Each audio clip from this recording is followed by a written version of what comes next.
বোলিংয়ের পর এবার ব্যাটিংয়েও আগুন ছড়িয়েছে সাকিব আল হাসান। 2 রানে ম্যাচ জিতে একই বললেন সাকিব আল হাসান। দর্শক, কানাউটার গ্লোবাল টি-20 লিগে বাংলা টাইগার্স এর তৃতীয় ম্যাচে খেলতে নামেন টরন্টো ন্যাশনালের বিপক্ষে।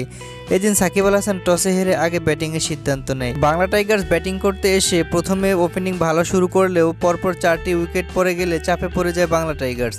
তখনই ব্যাট হাতে ক্রিজে আসেন সাকিব আল হাসান। এসে ঝড়ো ব্যাটিং করেন সাকিব আল হাসান। এই ঝড়ো ব্যাটিংয়ে 3টি ছক্কা মেরে করেন 15 বলে 24 রান। নির্ধারিত 20 ওভার খেলে 8 উইকেট হারিয়ে 168 রান করেন সাকিবের দল। বাংলা টাইগার্সের দেওয়া 169 রানের টার্গেটে ব্যাটিং করতে নামেন টরন্টো ন্যাশনাল।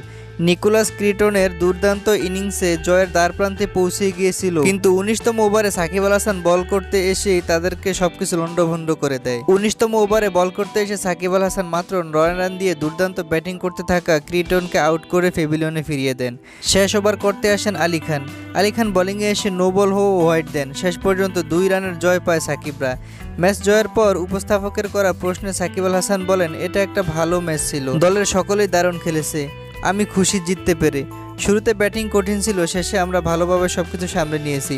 আমাদের বোলাররা ভালো করেছে, তাই আমরা ম্যাচ জিততে পেরেছি।